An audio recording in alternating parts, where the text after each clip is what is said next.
Imagine you are here in ancient Egypt around 3,000 years ago. The sun climbs over the horizon, painting the sky with hues of rose and gold. Your day begins before its rays touch your eyelids. As darkness yields to dawn, you rise. Stretching stiff muscles awakened from a night spent on a reed mat beside your family. Outside, the chill of the desert night lingers. In the distance, the Nile River glistens, a vein of silver against the darkening land. Soon, its waters will teem with activity, mirroring the energy that throbs through the heart of Egypt's great city. Your home, modest but sturdy, is built from mud brick, offering a comforting familiarity in a world that never ceases to amaze. Life here, in this cradle of civilization, has been shaped by the rhythms of the Nile. Its floods, predictable yet awe-inspiring, have blessed this land with fertility and sustained generations of Egyptians. But life is not all bounty and calm. The scorching sun beats down relentlessly during the day, demanding rest under the shade of date palms. And there is always the threat of famine, a lurking specter that appears when the river's bounty is less generous. Your life is a tapestry woven with such contrasts, a blend of simplicity and wonder. As the sun rises higher, the city stirs. The air is alive with the sounds of preparation for another day.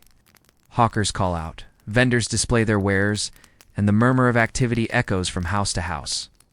There are many calls to hear, many sights to see. Women return from the river after washing clothes, their baskets laden with freshly laundered garments. Men, their bodies bronzed by the sun, guide teams of oxen as they pull carts laden with grain or blocks of granite. Children chase each other through the bustling crowds, their laughter echoing in the narrow streets. For you, the day holds both challenges and moments of respite. You bend over your craft, whether it be pottery, carpentry, or weaving, finding satisfaction in each stroke, each stitch. During the hottest hours, you seek refuge in the shade, sharing stories and laughter with your neighbors. As the sun begins its slow descent, you join the evening rush, the city coming alive with renewed energy. Shopkeepers roll out their wares, eager to serve the evening crowds. Musicians play, their melodies blending with the fragrance of spices wafting from street vendors' stalls.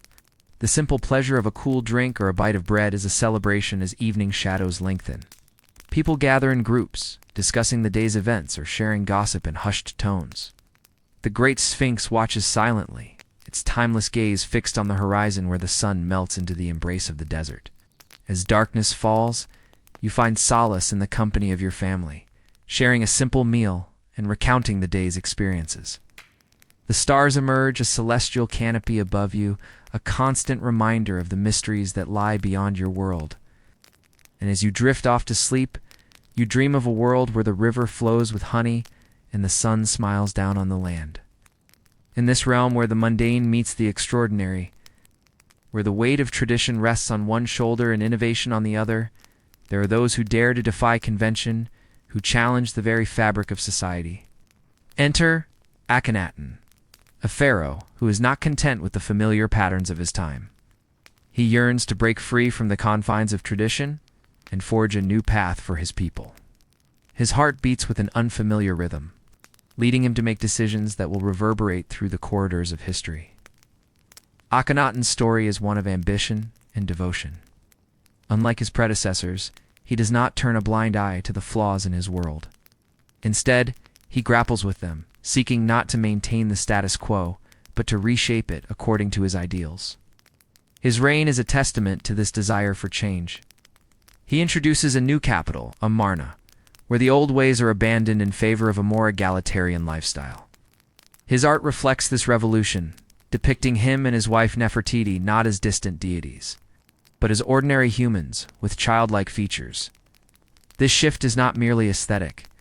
It signifies a revolution in how royalty is perceived, a break from the tradition of portraying pharaohs as divine.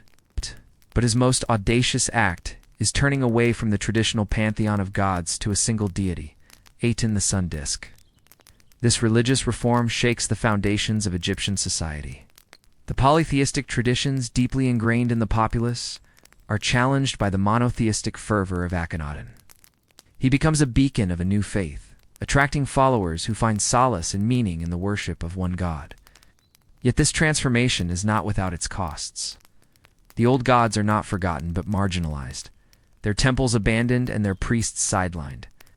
The shift in religious fervor creates fissures in the social fabric, dividing the populace into the enlightened few who follow Aten and the many who cling to tradition.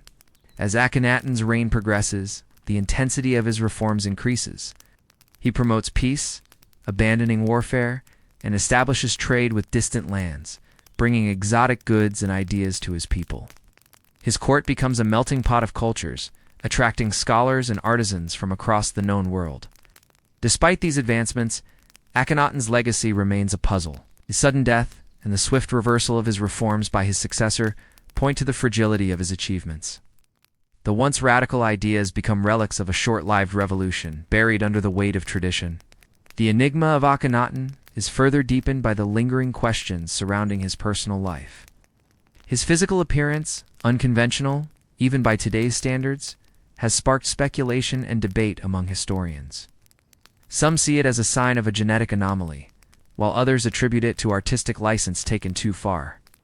The truth remains elusive, hidden beneath layers of speculation and conjecture.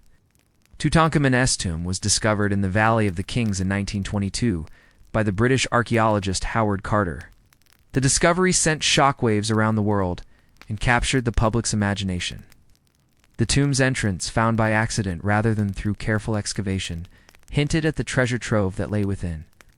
As Carter descended into the darkness, he was greeted by the sight of a series of intricately painted doorways, each acting as a portal to another phase of the young pharaoh's journey into the afterlife.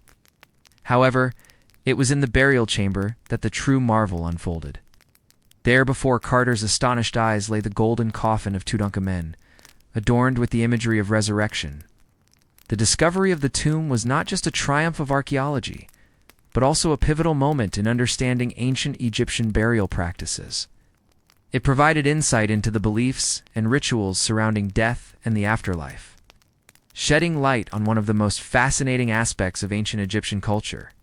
The preservation of the tomb, relatively untouched compared to others, allowed for a more complete picture of the burial rituals to be pieced together. It offered a unique window into the past, allowing researchers to gain a deeper understanding of the era in which Tutankhamun lived. But the story doesn't end with the discovery. The tomb has been the subject of numerous studies and investigations, each adding another layer to the narrative of Tutankhamun's life and death. From the examination of the sarcophagus to the analysis of artifacts found within the tomb, every detail contributes to the ongoing effort to reconstruct the life and times of the boy king. Despite the wealth of information the tomb has provided, it still holds secrets close to its chambers. Questions regarding Tutankhamun's early death, the circumstances surrounding his rise to the throne, and the full extent of his influence during his brief reign remain unanswered. The tomb, while a treasure trove of knowledge, continues to pose mysteries that beckon to be solved, ensuring that the legacy of Tutankhamun endures. Life in a pharaoh's palace was a tapestry woven with threads of opulence, duty, and intrigue.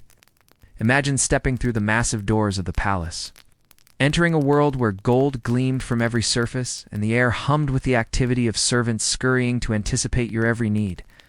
The palace wasn't just a residence, it was a microcosm of the kingdom itself, housing not only the pharaoh and their family, but also officials, servants, and artisans who kept the royal household running like the gears of a clock. The pharaoh, the sun god on earth, held court in chambers decorated with scenes of their glorious victories and divine lineage. While their days were filled with religious rituals and governing the kingdom, their nights echoed with revelry, complete with music, dance, and feasts fit for royalty. Their meals weren't just food, they were a spectacle, laden with exotic delicacies from across the land. From plump grapes to roast geese, from sweet sycamore figs to loaves of honeyed bread. Each dish was a tribute to the pharaoh's status, a testament to the bounty of their domain. Then there were the women of the palace, figures of power and influence in their own right. The queen, as the pharaoh's partner, and often their advisor, wielded considerable authority. Her chambers would have been a blend of luxury and practicality, a place of royal relaxation and strategic discussions alike. The women of the palace weren't just attendants, they were educators, diplomats, and companions to the royal family, playing roles crucial to the functioning of the kingdom. And let's not forget the architects of royal beauty, the royal beauticians. Their task was a prestigious one, ensuring the pharaoh and their family looked the picture of health and vitality. They weren't just beauticians. They were ritualists, performing ceremonies to keep the pharaoh's appearance aligned with the divine image expected of them. For in ancient Egypt, looking good wasn't just about vanity, it was a religious duty. However, life in the palace wasn't solely about luxury and privilege. It was also a world of intrigues and power struggles, where courtly manners concealed sharp rivalries and ambitions. The pharaoh's court was a stage where loyalties were tested and reputations were made or broken. To survive in this environment required not just grace and beauty, but also cunning and resilience. One could spend lifetimes wandering through the vast halls of the palace, discovering new facets of royal life with every turn. It was a world that, despite its opulence, had its share of complexities and challenges, a microcosm of the kingdom it governed, a world of luxury, duty, and intrigue, a world fit for kings and queens. So what do you remember? What did you learn tonight? Let me know in the comments. See you next time. Welcome back to our series, A History in 100 Objects. Today we're going to take an incredible journey back in time to ancient Egypt, where we get to explore the everyday life of common folk who lived during the height of Egyptian civilization. We'll bring to life the experiences of farmers, builders, men and women of the people who actually built the grand monuments we associate with this iconic era. Before we begin, we want to thank history. for partnering with us on this episode and allowing us to share this amazing collection with you. If you love history and learning, then don't forget to check out History.com, where you can find engaging articles, videos, and interactive experiences that bring history to life. You can also learn about the incredible artifacts from the collection featured in this video. Now let's dive right in and see what life was like in ancient Egypt.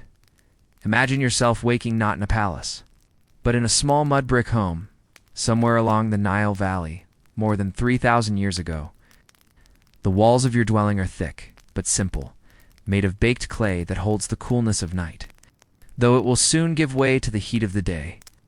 The roof above is flat, and in the evenings your family sometimes sleeps there, under the clear night sky.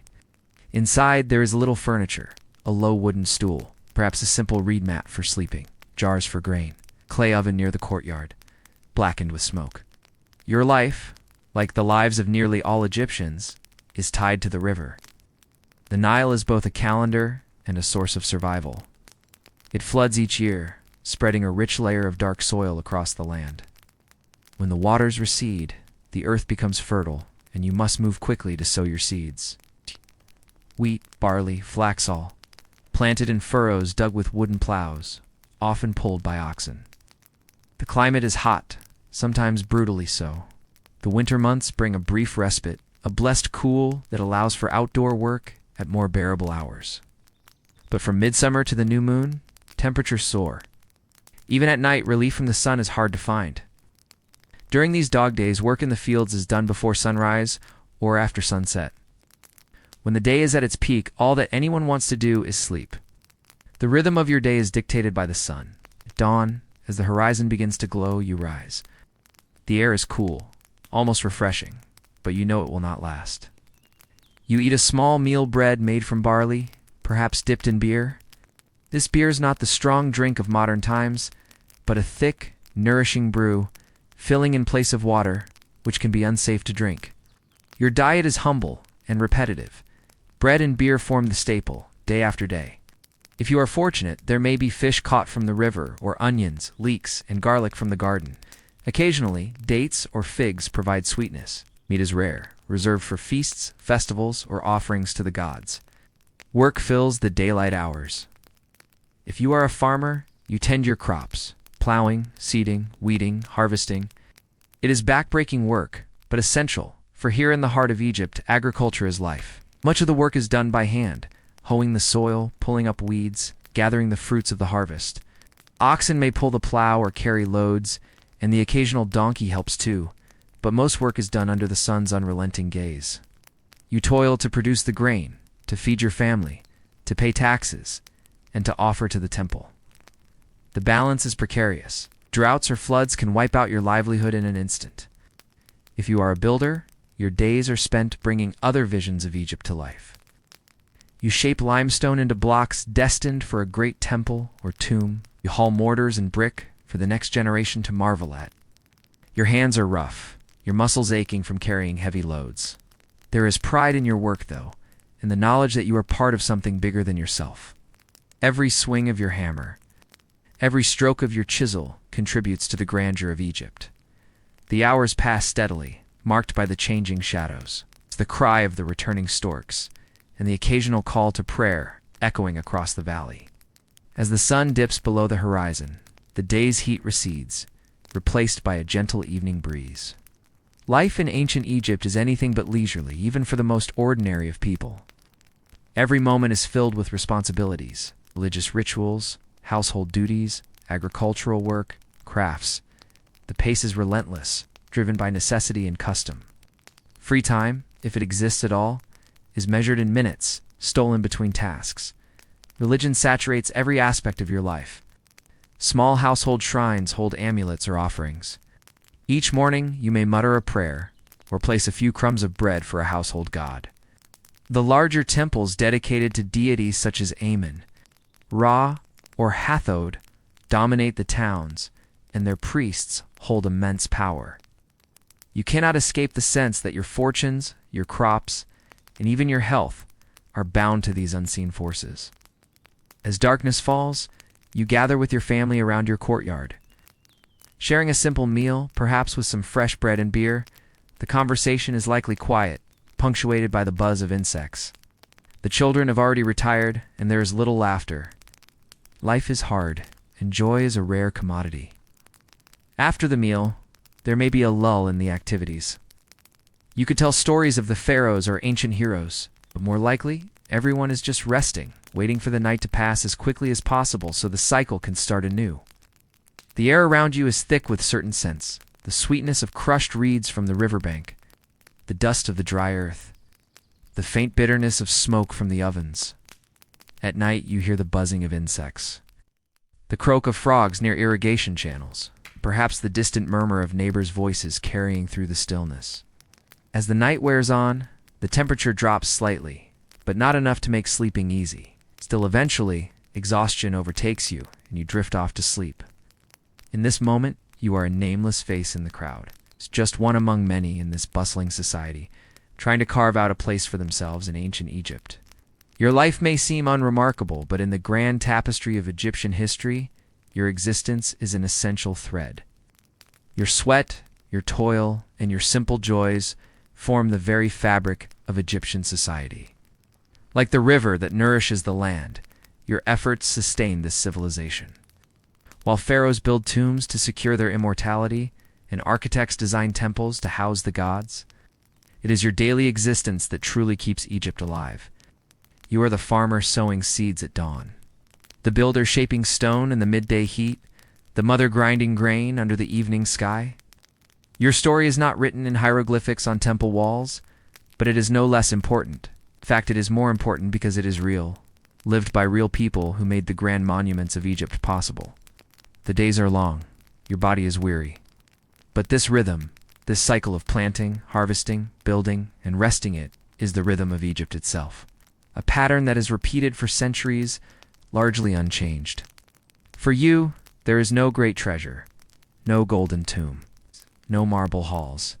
Instead, there is survival. Bread and beer, sweat and sun, faith and family. And though this life might seem humble, it is the heartbeat of Egypt, the foundation upon which all the wonders were built. Ancient Egypt is a period of history that often conjures images of pharaohs, pyramids, and mummies. But what was daily life really like for the average Egyptian? How did they eat, work, and live? We hope we gave you a glimpse into that world. Thank you for joining us on this journey back in time. Don't forget to visit history.com to continue exploring history for yourself. Thanks again for watching, and we'll see you next time. In the land of ancient Egypt, a transformation unlike any other was underway. A new king, Akhenaten, once Amenhotep IV, had visions of change. No longer would Egypt's gods be the many. They would be one. Gone were the days of Amun, Ra, and Ptah. Now the Aten, the sun disk, would be worshipped above all others. But such a revolution didn't come without its consequences. As the priests of Amun lost favor, the great temple of Karnak was abandoned. left to crumble and fade into dust. However, amidst this upheaval, an unlikely figure emerged, the architect Hatmet. Tasked by the pharaoh with designing the grand temples of the Aten, she was instrumental in shaping this radical religious shift. But who was Hatmet? What inspired her to take up the chisel, and how did her journey intertwine with the enigmatic Akhenaten? Join me as we unravel the mysteries of Hatmet, the female architect of the Egyptian Revolution. Our story begins in a time when women in ancient Egypt enjoyed rights and freedoms unheard of in many societies. They could own property, manage businesses, and even serve as pharaohs, yet the field of architecture was largely male-dominated. That is until the likes of Hatmet challenged convention. Very little is known about her origins, but what we do know is that she was no ordinary architect. Horemheb, one of the architects working alongside her, described her as the chief architect of the House of the Aten, the one whom the king has put in his heart. Her influence on the transformation of Egyptian religion is undeniable. When Akhenaten came to power, the traditional Egyptian religion was polytheistic. Multiple gods were worshipped, with Amun-Ra and Ptah holding significant prominence. However, Akhenaten introduced a revolutionary concept, Atenism, which elevated the sun disk, the Aten, to the status of the supreme deity. This marked a departure from established norms and was a pivotal moment in Egyptian history.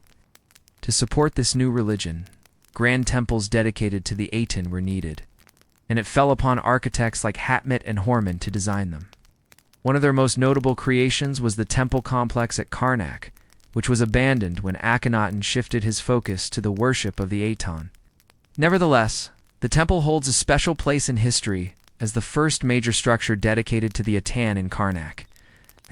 It was a departure from the traditional style of Egyptian architecture. Instead of the usual massive stone structures adorned with hieroglyphics, the temple featured an open design with slender columns and a flat ceiling, allowing worshippers to gaze upwards at the sky and connect directly with the Aten. This innovative approach to temple architecture reflected the new religious order under Akhenaten and was a testament to the architect's vision and skill. The architectural style of the temple was radically different from the traditional Egyptian architecture. Massive pillars were replaced by slender wooden columns topped with unique lotus buds instead of the traditional bull capitals. These design elements symbolized the shift in religious focus from the earthly to the heavenly. Open courts with flat ceilings allowed worshippers to look up at the sky and connect directly with the sun god. A stark contrast to the closed chambers and vaulted ceilings of the old temples. However, not everyone was happy with these changes. The priests of Amun opposed the construction of the temple, as it diverted resources away from the traditional cults and towards the Aten. Despite the opposition, the construction continued and the temple was completed. Its innovative design served as a blueprint for subsequent Aten temples throughout Egypt. Hatmet's contribution to the project was recognized by Akhenaten. She was rewarded with prestigious commissions for other temples across the kingdom. Her work played a vital role in the success of the religious revolution initiated by the pharaoh.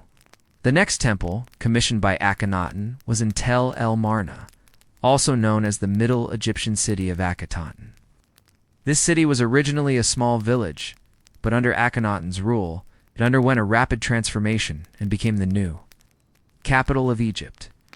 At the center of this new city stood another revolutionary temple dedicated to the Aten. Once again, Admehit was called upon to design a structure that would symbolize the new religious order and reflect the pharaoh's vision for the city. Unlike the temple in Karnak, the Amarna temple was constructed entirely from sun-baked bricks instead of the traditional stone. This choice of material was not only cost-effective, but also symbolic of the Aten's association with the sun. The temple complex was designed with an innovative layout featuring a series of shrines arranged around a central courtyard, all facing towards the rising sun. This design allowed the worshippers to experience the sun's rays as it moved across the sky throughout the day, creating a sense of intimacy and connection with the Aten. The use of vibrant colors in the temple's decoration was another departure from tradition. Scenes from the daily life of Akhenaten, his family, and the gods were depicted in bright hues, creating an atmosphere of joy and celebration. These artworks not only served a religious function, but also provided valuable insights into the customs, beliefs, and daily life of the era. The final temple we will discuss is the one built at the entrance to the royal palace in Akhenaten. Here, Akhenaten and his wife Nefertiti are shown worshipping the Aten, symbolizing their devotion to the new religion and their desire to make it central to the lives of their subjects. The design of this temple was both grand and intimate. Its facade was decorated with reliefs depicting the royal family's connection to the Aten, while the interior chambers were designed for quiet contemplation and prayer. Hatmahet's work on this temple showcased her ability to balance the grandeur of royal architecture with the intimate needs of religious worship. She created spaces that were not only fit for a pharaoh, but also accessible and welcoming to all who wished to pay homage to the Aten. As we delve deeper into the enigma that is Akhenaten, a question arises that is echoed through history. What drove this seemingly eccentric pharaoh to abandon the rich polytheistic traditions of Egypt and embrace a radical new faith? To understand Akhenaten's actions, we must consider the context of his reign. Ancient Egyptian religion was not static, but evolved over time, influenced by various factors, including trade, war, and cultural exchange. During Akhenaten's lifetime, Egypt had expanded its influence beyond its borders.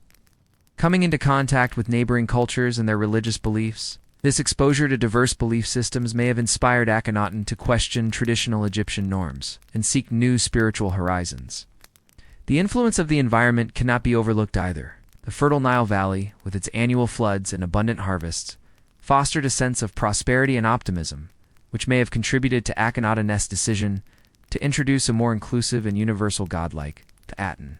Moreover, the political climate of the time played a significant role. Akhenaten's reign marked a period of internal stability and peace, allowing him to focus on religious reform and experimentation.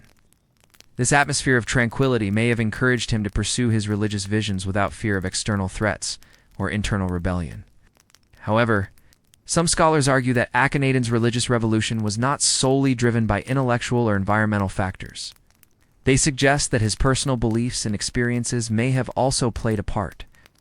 It is possible that Akhenaten genuinely experienced a spiritual awakening, leading him to the worship of the Aten. This personal conviction was so profound that he chose to share it with his people, hoping to guide them towards a new understanding of the divine. Whatever the motivations behind his actions, Akhenaten's decision to promote Atenism led to a significant shift in Egyptian religion and culture, leaving an indelible mark on history. And as we continue to explore the legacy of this enigmatic pharaoh, it is essential to examine the impact his religious revolution had on the lives of ordinary Egyptians. Akhenaten's religious revolution did not occur in a vacuum, but had profound implications for the lives of ordinary Egyptians. The shift from polytheism to monotheism challenged deeply ingrained beliefs and practices, leading to both resistance and change. The traditional Egyptian religion had a strong hold on people's lives, with multiple gods and goddesses representing various aspects of nature and human experience. The Aten, as a single life-giving force, presented a radical departure from this established system. This abrupt change may have caused confusion and uncertainty among the general populace, who were accustomed to a more familiar and traditional faith. Despite the challenges, Akhenaten's efforts to promote the worship of the Aten gradually gained momentum. The construction of new temples and the relocation of the capital to Amarna symbolized the growing importance of the Aten in Egyptian society. Over time, the people of Egypt began to embrace the new religion, adopting the Aten as their primary deity. This transition was not without its tensions, as traditional religious practices and beliefs were challenged. The priests and priestesses associated with the old gods lost their positions of power and influence, as Akhenaten's reforms shifted the religious landscape. His upheaval may have generated resentment and opposition from those who felt threatened by the changing times. Nevertheless, the revolution continued, and the Aten eventually became the dominant force in Egyptian religion. The impact of this change extended beyond the realm of faith, permeating daily life and artistic expression. The traditional Egyptian pantheon of gods and goddesses had been a rich source of inspiration for art, literature, and music. The shift to Atenism led to a new artistic and literary era. With depictions of the Aten and scenes from the pharaoh's court becoming prominent, this transformation in artistic expression reflected the broader cultural changes taking place in Egyptian society. As Akhenaten's reign progressed, the influence of the Aten grew, reshaping the religious and cultural landscape of ancient Egypt. The revolution that once seemed radical became the new norm, leaving an enduring legacy on the course of Egyptian history. The Amarna period in ancient Egypt was a beacon of change, innovation, and artistic expression unlike any other. Under the rule of Pharaoh Akhenaten, Egypt witnessed a dramatic shift in religious practices, architectural styles, and artistic motifs. This transformative era serves as a testament to the power of belief, the allure of new ideas, and the enduring legacy of human creativity. As we bring our journey through the Amarna period to a close, we are left with a sense of awe and wonder. The religious revolution spearheaded by Akhenaten, though short-lived, left an indelible mark on Egyptian history. The move from polytheism to monotheism, the construction of unconventional temples, and the promotion of the sun Diskoten as the supreme deity were bold and unprecedented steps. The influence of the Amarna period extended beyond religion, affecting art, architecture, and daily life. The shift in artistic motifs, evident in the depictions of the royal family and the celebration of the Aten, reflects a broader cultural change that embraced new ideas and broke away from tradition. The legacy of the Amarna period continues to captivate scholars and enthusiasts alike. The enigma of Akhenaten, the beauty of Amarna art, and the audacity of the religious revolution make this era a subject of ongoing fascination. As we reflect on the Amarna period, we are reminded of the transformative power of belief and the impact of individual leaders on shaping history. Akhenaten's bold religious reforms, though controversial, opened up new possibilities for spiritual expression and challenged the boundaries of conventional faith. The artistic achievements of the era stand as a testament to the creativity and innovation that flourished during this time of change and cultural exchange. As we continue to explore the mysteries of ancient Egypt, the Amarna period serves as a beacon of innovation, reminding us of the boundless curiosity and transformative potential of the human spirit. Thank you for joining us on this journey through the enigmatic world of the Amarna period. If you enjoyed this exploration of ancient Egypt's unconventional era, we invite you to subscribe to our channel and join our community of history enthusiasts. Together, we can continue to uncover the secrets of the past and marvel at the wonders of ancient civilizations. It's me. Let's read the newspaper together. From the fleeting reign of Akhenaten, let us turn to a pharaoh who followed not long after. A boy whose tomb, hidden for centuries beneath the sands, would become one of the most famous discoveries in all of archaeology, Tutankhamun. Today, his name is almost synonymous with ancient Egypt. Golden masks, treasure-filled chambers, the spark of discovery. But during his own life, Tutankhamun was a minor king, ruling for only a brief period before dying young. His reign was not marked by great monuments or military victories. Instead, his importance lies in what was left behind, quietly, accidentally preserved. Tutankhamun was the son most likely of Akhenaten. He came to the throne as a child, perhaps only 8 or 9 years old. The Egypt he inherited was unsettled, caught between the radical reforms of his father and the ancient traditions that still held deep roots. Tutankhamun's court advisors quickly worked to restore order. The boy king's name, originally Tutankhaten, meaning living image of Aten, was changed to Tutankhamun, living image of Amun. The old gods returned to prominence. The city of Amarna was abandoned. The temples were restored. For nearly a decade, Tutankhamun reigned. He grew from a boy into a teenager, though his health was fragile. Evidence from his mummy suggests deformities, disease, or perhaps injuries. His death came suddenly, around the age of 19, too young, too soon. And then came his burial. His tomb in the Valley of the Kings was not among the largest or grandest. It seems to have been prepared in haste. Walls were painted quickly. Chambers were smaller than usual. Some of the treasures within may have originally belonged to others. Its resting place was modest by royal standards.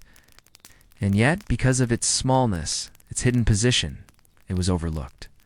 Grave robbers passed it by. Sand and stone covered it. For centuries, it lay forgotten. Till 1922. Howard Carter, a British archaeologist, had been searching the valley for years, convinced there was still something to find. Funded by Lord Carnarvon, he endured season after season of disappointment. But then in November, one of his workers uncovered a step leading downward. As more steps followed, cut into the rock, and then a sealed doorway. Imagine standing with Carter on that day, The air is dry, the valley silent. You crouch by the sealed door, brushing away dust. Seeing the faint impressions of ancient seals still pressed into the plaster, behind it something unknown. When the doorway was finally breached, Carter held a candle and peered inside. His patron asked him if he could see anything, and Carter replied quietly, "Yes, wonderful things." Inside were chambers stacked high with objects, gilded couches shaped like animals, chests filled with clothes, weapons, jewelry, statues, and deeper still, within a series of shrines nested like boxes within boxes, lay the sarcophagus of Tutankhamun. Inside that, a coffin of solid gold, and within it, the boy himself, preserved for more than 3,000 years. The discovery made headlines around the world. It stirred imaginations, ignited fascination with ancient Egypt, and gave rise to rumors, the so-called curse of the pharaohs. Newspapers reported mysterious deaths among those who entered the tomb. In truth, most of these tales were exaggerated. Some who visited lived long, uneventful lives. But the story of a curse captured public fancy, adding a layer of mystery and superstition. Even today, Tutankhamun's tomb continues to be studied. Modern technology reveals new details about his life, his death, and his burial. CT scans of his mummy suggest illness and frailty. Analysis of the walls and objects reveals how hurriedly the burial was arranged. Some scholars even suggest that the tomb was originally meant for someone else, adapted quickly when Tutankhamun died so young. And yet, despite all that we know, much remains uncertain. Why did he die so early? Was it accident, disease, or perhaps something more deliberate? What role did his advisors play in shaping his reign and his memory? These questions linger, suspended like whispers in the desert air. If you could walk into the tomb today, you would find it smaller than you might imagine. The walls painted with scenes of ritual. The rooms filled with objects once used in life, then carried into death. It is not the grandeur of the pyramids. It is not the scale of other pharaohs' tombs. But it is, perhaps, more human. The burial of a boy king, hurried, imperfect, yet preserved against all odds. A reminder that sometimes history's greatest treasures are not the grandest, but the ones most unexpectedly spared. And so, the boy who lived only a short time has become, in death, eternal. His face, cast in gold, gazing out across the centuries. It's me again. We started this journey at the beginning of the last century, exploring a discovery that captivated the world. Now, here we are at the end of this century. We've walked through millennia, observing a pharaoh's rise and fall, contemplating the legacy of a boy king's tomb. The story of Tutankhamun is a testament to the enduring allure of history. As we reflect on this journey, consider this. Every artifact, every inscription, every relic from the past echoes with stories waiting to be heard. They speak of lives lived, decisions made, cultures that thrived. Our task is to listen, to learn, and to carry these stories forward. Just as the discovery of Tutankhamun's tomb sparked wonder around the world, may our exploration of history continue to ignite curiosity in you. If you enjoyed this journey, don't hesitate to explore more historical tales. There are many more adventures waiting where the echoes of the past come to life. Thank you for walking this path through time with me. Until our next encounter, may your days be filled with the joy of discovery. Remember, history is not just dates and names. It's a tapestry of human experience waiting for us to unravel it. Keep exploring, keep asking questions, and above all, keep listening to the stories that shaped our world. Together, let's ensure that the legacy of the past inspires us today and guides us toward tomorrow. Welcome to my channel. Today we're exploring more of ancient Egypt. So join me on our journey back in time. We've walked with the farmers in their fields. We've stood in the half-built city of Akhenaten. We've descended into the hushed chambers of Tutankhamun's tomb. Now, let us enter a very different world, one that only a small fraction of Egyptians would ever glimpse. The palace of a pharaoh. Imagine approaching it across the desert plain. From a distance, the walls rise pale against the horizon, gleaming in the sunlight. The palace is not a single structure, but a complex, spreading outward with courtyards, audience halls, storerooms, and gardens. Painted reliefs brighten the walls, vivid blues, reds, and golds shimmering in the heat. At the entrance, guards stand watch, their spears upright, their linen kilts immaculate. You pass through into the cool shade of columned halls, their surfaces painted to resemble reeds and lotus, as though the marshes of the Nile had been transformed into stone. The ceilings are high, the air carrying the faint fragrance of incense. Inside, the rhythm of palace life is steady, deliberate. Servants move quietly, carrying trays of food or jars of perfumed oils. Scribes sit cross-legged with brushes and palettes, recording the day's affairs onto rolls of papyrus. Courtiers, officials, and priests wait for audiences, whispering among themselves in hushed tones. At the center of this world is the pharaoh himself, considered divine. The pharaoh is both king and living god. He appears in ceremonies adorned with headdresses, collars of gold, and pleated linen robes. His presence is overwhelming, though in private moments he is also a manor ruler who eats, sleeps, and consults advisors like any other leader. The great Sphinx guards the way to the inner sanctum. A colossal creature with the body of a lion and a pharaoh's face, symbolizing the pharaoh's own regal and divine nature. Passing through the paws of the Sphinx, you enter the throne room. Here, the pharaoh meets with nobles and dignitaries. Light filters through windows high above, illuminating the pharaoh as he sits enthroned, his figure larger than life, framed by gold and color. Officials line up before him, presenting gifts or seeking his counsel. Their voices echo in the vast space, carrying on the ancient tradition of petitions and decrees. The throne room is a place of power, where the pharaoh, the living embodiment of the divine order, maintains the balance of the kingdom. Beyond the throne room lies the most private realm of the palace, the inner apartments. Here the pharaoh finds solace and attends to his personal needs. The bedroom is richly decorated, furnished with inlaid furniture and fine linens. It is a place of rest for the king, though not for long. For the duties of a pharaoh know no bounds. Even in sleep, attendants watch over him, ready to awaken the king should he be needed. The bathroom, too, is a place of luxury, where the pharaoh washes and perfumes himself. Stone basins hold scented oils and fresh water, while attendants shave and massage the king, tending to his every need. But the pharaoh is not only a ruler, he is also a son of the gods, and his lineage must be carefully tended. The birthing chamber is a sacred space where heirs are conceived and born.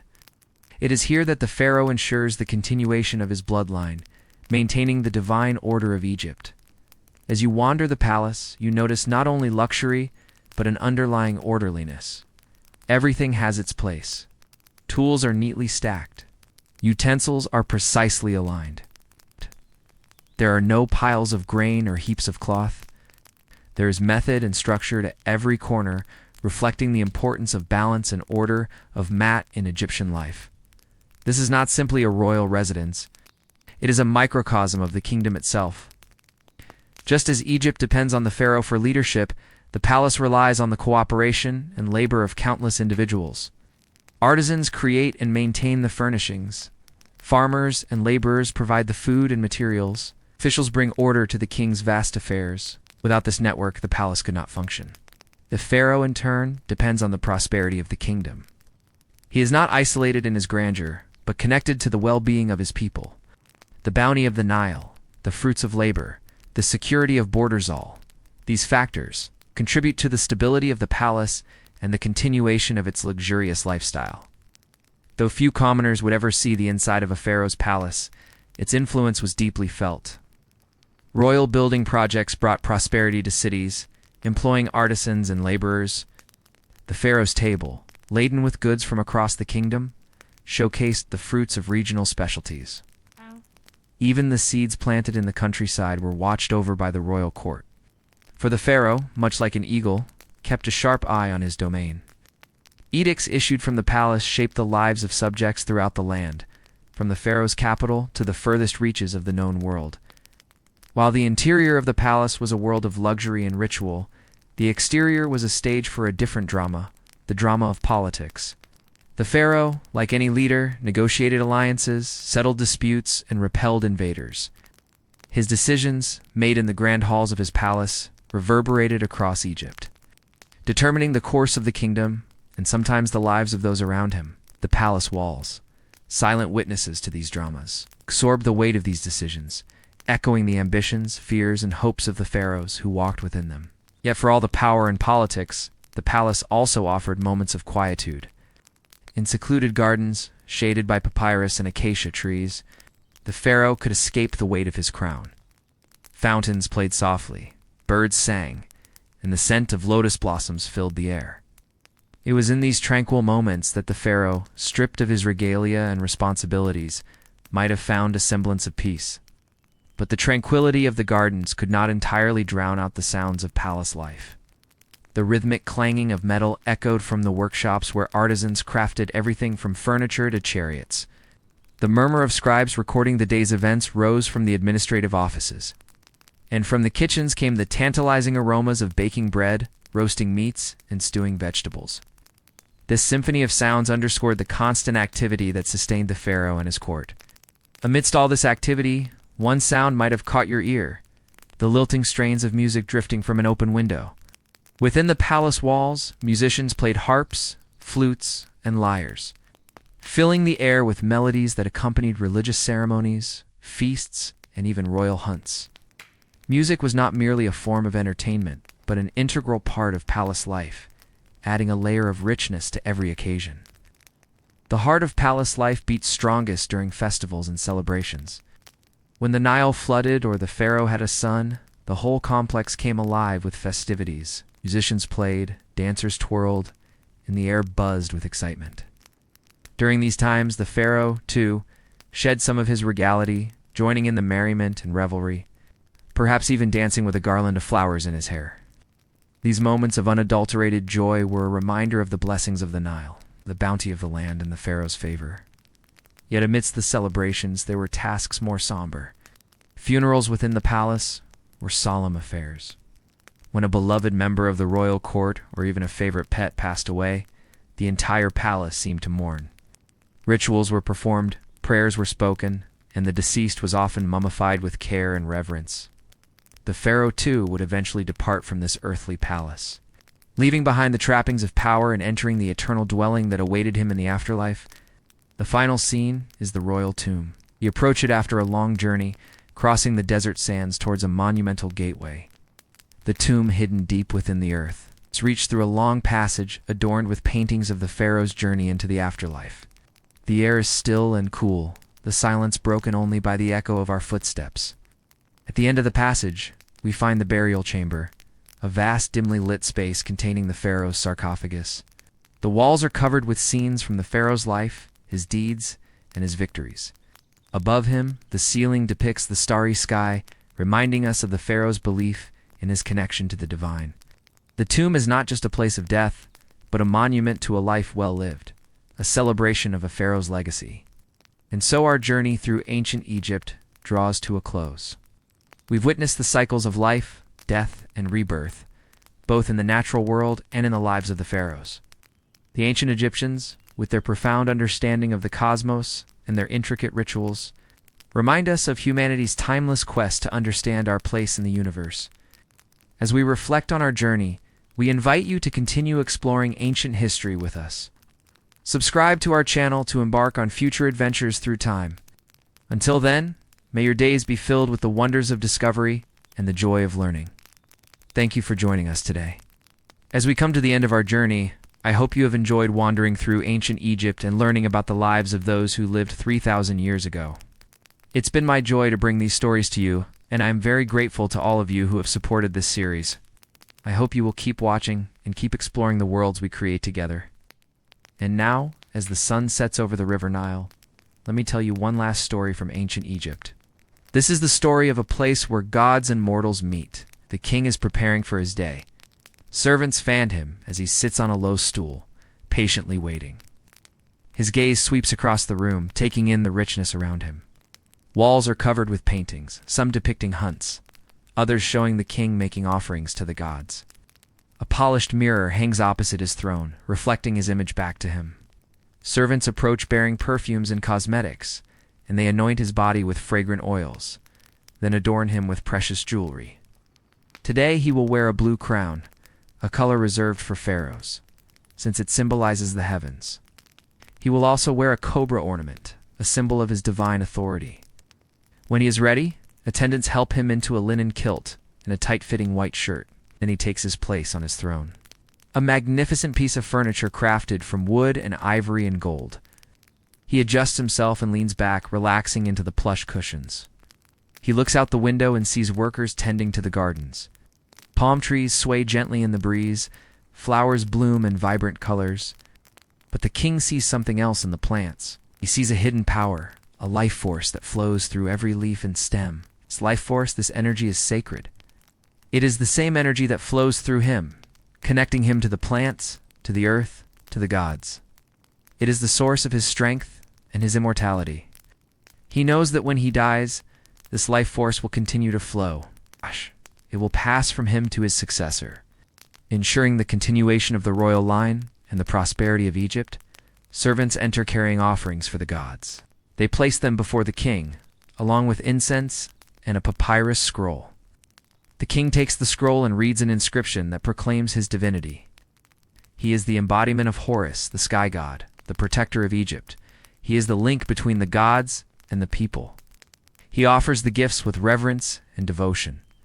As the smoke rises, carrying his prayers to the heavens, he feels a deep sense of connection to the divine. He is not just a king, he is a god. He is the son of Ra, the sun god, and he rules with the power and majesty of the pharaohs who came before him. But even as he basks in the glow of his divinity, he remembers his duty. He must protect his people, must maintain order in the kingdom, must ensure the prosperity of Egypt. There is no rest for a king, even in the afterlife. He will rule from his palace in the sky, keeping watch over his domain. A servant approaches and kneels before the king. He is breathless, his eyes wide with excitement. He tells the king that a new arrival has come to the palace, a visitor from a distant land, eager to pay homage to the great pharaoh. The king listens intently, his gaze fixed on the servant. When the news is done, he rises from his throne and walks towards the entrance. He is curious to meet this visitor, to hear about the world beyond Egypt's borders. As the newcomer enters, the king greets him with warmth and hospitality. He welcomes him to his kingdom and offers him a seat. The visitor describes his journey, the challenges he faced, the wonders he saw, and the reasons for his pilgrimage to pay respects to the pharaoh. The king listens, nodding his head, offering words of encouragement and understanding. He understands the hardships of travel, the importance of paying respects to the gods and the pharaohs, and the desire to witness the magnificence of Egypt for himself. The two leaders discuss matters of trade, diplomacy, and the gods. The king is interested in everything that happens in his kingdom and beyond. He asks questions, seeking to understand the needs and concerns of his people and the world. The visitor responds, eager to share his knowledge and experience with the pharaoh. He talks about the people he has met, the goods they traded, and the religious beliefs they held. The king is attentive, taking notes and making plans to address any issues raised during the visit. He is a just and compassionate ruler, and he wants to ensure the well-being of his people and visitors alike. After a long conversation, the king rises and escorts the visitor to the palace gates. He bids him farewell, wishing him a safe journey home and thanking him for his visit. The visitor departs, carrying with him the warmth and hospitality of the Egyptian court. The king returns to his throne room and resumes his daily tasks. He knows that his duty to his people and his kingdom never ends, but he also knows that he is blessed to be the pharaoh of Egypt, to rule over such a prosperous and magnificent kingdom, and to be connected to the gods and his people through his unwavering devotion. Now it's time for you to leave the palace and return to your own time. As you step outside, take a moment to appreciate the sights and sounds around you. Notice the way the sunlight filters through the leaves of the trees, the sound of birds chirping, or the gentle breeze on your skin. These are the things that make life beautiful, just as the Egyptians appreciated the beauty of the natural world around them. Remember the lessons you've learned today about the power and responsibilities of being a pharaoh, the importance of maintaining order and prosperity in your kingdom, and the connection between the gods and the people. As you go about your day, carry these lessons with you. Be a responsible and caring leader to those around you. Strive to create order and harmony in your own life and community. Never forget the importance of staying connected to something greater than yourself, whether that be nature, spirituality, or a sense of purpose. The Egyptian civilization may have existed thousands of years ago, but their wisdom and teachings are timeless. They can teach us how to be better leaders, citizens, and human beings. So as you say goodbye to ancient Egypt, know that you are taking with you the legacy of a great civilization that shaped the course of human history. Thank you for joining me on this journey through ancient Egypt. If you have enjoyed this series, please remember to support us. If you would like to continue learning about ancient civilizations, be sure to check out our other videos. Till next time, keep exploring the ancient world and all its mysteries.